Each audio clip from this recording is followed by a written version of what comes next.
వే gold trusted gold buyers మీరు తాకట్టు పెట్టిన బంగారాన్ని విడిపించి ఈ రోజు ఉన్న మార్కెట్ ధరకు కొనబడను. తెలుగు రాష్ట్రాల్లో ఎండల ఎఫెక్ట్ తీవ్ర స్థాయిలో కనబడుతున్నాయి.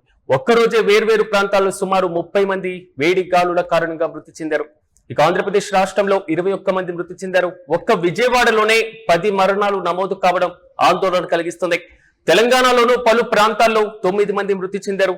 మరణించినటువంటి వారిలో వృద్ధులతో పాటుగా యువకులు ఉండడంతో ఆందోళన కలిగించేటువంటి అంశంగానే భావించాలి. మరి ముఖ్యంగా తెలుగు రాష్ట్రాల్లో ఎండల తీవ్రత వల్ల ప్రజల ప్రాణాలు పోయేటువంటి పరిస్థితులు కనబడుతున్నాయి. రానున్నటువంటి రోజుల్లో ఎండల తీవ్రత మరింత ఎక్కువగా ఉంటుందని నిపుణులు అంచనా వేస్తున్నారు. ప్రజలందరూ తగిన జాగ్రత్తలు తీసుకోవాలని హెచ్చరిస్తున్నారు నిపుణులు. ప్రధానంగా ఎండల తీవ్రత, భానుడి బగబగల కారణంగా తెలుగు రాష్ట్రాల్లో వాతావరణ పరిస్థితుల్లో ఉష్ణోగ్రతలు తీవ్ర స్థాయికి పెరిగినటువంటి పరిస్థితులు కనబడుతున్నాయి. ప్రధానంగా ఉత్తరాంధ్ర జిల్లాలతో పాటుగా మరి ముఖ్యంగా కోస్తాంధ్ర ప్రాంతంలో, మరి ముఖ్యంగా తూర్పు తెలంగాణ ప్రాంతంలో ఉన్నటువంటి జిల్లాల్లో ఎండల తీవ్రత ఎక్కువగా పెరుగుతున్నటువంటి పరిస్థితులు కనబడుతున్నాయి. భారీగా మరణాలు నమోదవుతున్నాయి. వృద్ధులతో పాటుగా యువకులు ఉండడం, మరి ముఖ్యంగా యాచకులు కూడా మరణిస్తున్నటువంటి పరిస్థితులు తెలుగు రాష్ట్రాల్లో ఈ కేసులు నమోదవుతున్నాయి. ప్రభుత్వాలు పదే పదే జాగ్రత్తలు తీసుకోవాలని, మరి ముఖ్యంగా ఎండల ప్రభావం ఎక్కువగా ఉన్నటువంటి నేపథ్యంలో ఉదయం 10 గంటల నుంచి సాయంత్రం 4 గంటల వరకు అత్యవసరమైతే తప్ప బయటకు రావద్దంటూ కూడా పలు హెచ్చరికలు కూడా జారీ అవుతున్నాయి. ఇక ఇదే అంశంపై మరింత సమాచారం మా ప్రతినిధి భరత్ అందిస్తారు. మరి చెప్పండి, తెలుగు రాష్ట్రాల్లో ఉష్ణోగ్రతల ప్రభావం తీవ్ర స్థాయిలో మనకు కనబడుతున్నాయి. చాలా వరకు కూడా తెలుగు రాష్ట్రాల్లో మృతుల సంఖ్య మాత్రం మరింత ఎక్కువగా కనబడుతుంది గత ఏడాదితో పోలిస్తే. ఎలా చూడొచ్చు అంటారు? పూర్తి అప్డేట్స్ అంటే రెండు తెలుగు రాష్ట్రాల్లో కూడా బాణుడు ప్రతాపంతో ఒక్కసారిగా రెండు తెలుగు రాష్ట్రాలు నిప్పులు కొలిమిలా తయారయ్యాయి. బాణుడు ప్రతాపంతో రెండు తెలుగు రాష్ట్రాల్లో 30 మంది వడదెబ్బతో మృతి చెందినటువంటి ఘటనతో ఒక్కసారిగా ఉలిక్కి పడినటువంటి పరిస్థితి కనిపిస్తోందని చెప్పచ్చు. మరీ ముఖ్యంగా తెలంగాణలో 9 మంది మృతి చెందగా, ఆంధ్రప్రదేశ్ కి సంబంధించినంత వరకు వడదెబ్బతో 21 మంది మృతి చెందారు. అత్యధికంగా విజయవాడలో 10 మంది మృతి చెందినటువంటి ఘటనతో ఒక్కసారిగా వాతావరణ శాఖకు సంబంధించినంత వరకు కానీ, నిపుణులు కానీ ఏదైతే వేడి ప్రభావం ఉండేటటువంటి ప్రభావ ప్రాంతాల్లో మాత్రం ఉదయం 11 నుంచి మధ్యాహ్నం 3 గంటల వరకు వెళ్లికే పరిమితం కావాలంటూ కూడాను నిపుణులు చెప్తున్నటువంటి పరిస్థితి, అధికారులు కూడా చెప్తున్నటువంటి సిచ్యువేషన్ అయితే కనిపిస్తుంది. మరొక వైపు ఏదైతే ఎండకు సంబంధించినంత వరకు కూడా వాతావరణ శాఖ అలర్ట్ జారీ చేసినటువంటి పరిస్థితి. మరి ముఖ్యంగా ఆంధ్రప్రదేశ్ కు సంబంధించినంత వరకు దక్షిణ కోస్తాలకు సంబంధించి ఏలూరుతో పాటుగా కొన్ని జిల్లాలకు సంబంధించి నెల్లూరు, ప్రకాశం ఇటువంటి జిల్లాలకు సంబంధించినంత వరకు రెడ్ అలర్ట్ జారీ చేసినటువంటి 40 నుంచి 45 డిగ్రీలు ఉష్ణోగ్రతలు నమోదయ్యే పరిస్థితి ఉంటుంది. ఆ పైన కూడా నమోదయ్యేటటువంటి పరిస్థితి ఉన్నటువంటి నేపథ్యంలో రెడ్ అలర్ట్ జారీ చేసినటువంటి సిచ్యువేషన్. దాంతో పాటుగా ఉత్తరాంధ్రలో కొన్ని జిల్లాలకు సంబంధించినంత వరకు కూడా అనకాపల్లి, దాంతో పాటుగా కాకినాడ, అమలాపురం లాంటి ప్రాంతాలకు సంబంధించినంత వరకు కూడా ఎల్లో అలర్ట్ జారీ చేసినటువంటి పరిస్థితి అయితే కనిపిస్తా ఉంది. తెలంగాణకు సంబంధించినంత వరకు కూడాను ఏదైతే ఖమ్మం గానీ, భద్రాద్రి కొత్తగూడెం లాంటి జిల్లాలకు సంబంధించినంత వరకు గానీ, హైదరాబాద్ లాంటి ప్రాంతాల్లో వేడి తీవ్రత ఏదైతే బాణుడు ఉదయం నుంచి కూడా తన ప్రతాపం చూపడంతో ఒక్కసారిగా వాతావరణం మారుతున్నటువంటి పరిస్థితి. పగటి ఉష్ణోగ్రతలతో పాటుగా రాత్రి ఉష్ణోగ్రతలు కూడా, కనిష్ట ఉష్ణోగ్రతలు కూడా గణనీయంగా నమోదవుతున్నటువంటి సిచ్యువేషన్ అయితే కనిపిస్తోందని చెప్పొచ్చు. పగటి పూట ఉష్ణోగ్రతలు తారాస్థాయికి 45 డిగ్రీలు దాటుతున్నటువంటి నేపథ్యంలో రాత్రి కూడా ఉష్ణోగ్రతలు అదే స్థాయిలో ఉన్నటువంటి నేపథ్యం. తీవ్ర ఉక్కపోతతో ప్రజలు పూర్తిగా ఇబ్బందులు పడుతున్నటువంటి సిచ్యువేషన్ అయితే రెండు తెలుగు రాష్ట్రాల్లో కనిపిస్తా ఉందని చెప్పొచ్చు. మరీ ముఖ్యంగా వేడిని తట్టుకునేటటువంటి పరిస్థితి లేనటువంటి వాళ్ళందరూ కూడా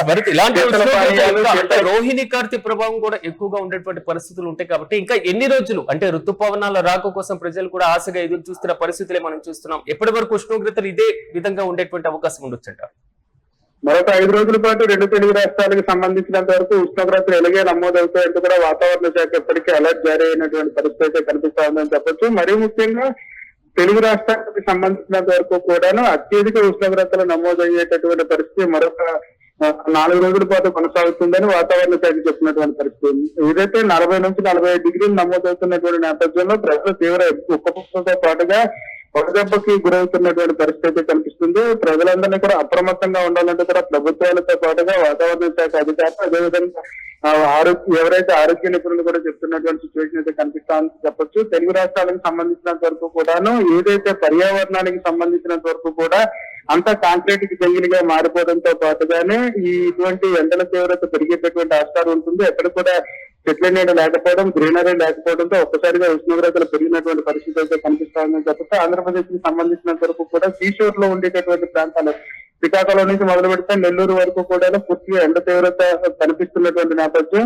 అయితే దీనికి సంబంధించినంత వరకు కూడాను పర్యావరణవేత్తలు గానీ, ఎవరైతే వాతావరణ శాఖ అధికారులు గానీ, నిపుణులు గానీ ఏదైతే వాతావరణానికి ఎంత వేడిమి రావడానికి గల కారణాలు, ఏదైతే రోజు రోజుకి వృక్ష సంపద తగ్గిపోవడంతో పాటుగా అడవులు కూడా తగ్గిపోతున్నటువంటి నేపథ్యంలో రావాల్సినటువంటి ఋతుపవనాలు గానీ, మేఘావులు గానీ వాతావరణానికి సంబంధించినంత వరకు కూడా పూర్తిగా చల్లబడాల్సినటువంటి చెట్లు ఉండేటటువంటి ప్రాంతాల్లో కొంత చల్లగా ఉండేటటువంటి పరిస్థితి ఉంటుంది. కానీ మొత్తం అంతా కాంక్రీట్ జంగిల్గా మారిపోయినటువంటి నేపథ్యంలో ఈ ఉష్ణోగ్రతలు నమోదవుతున్నటువంటి పరిస్థితి కనిపిస్తోందని చెప్పొచ్చు.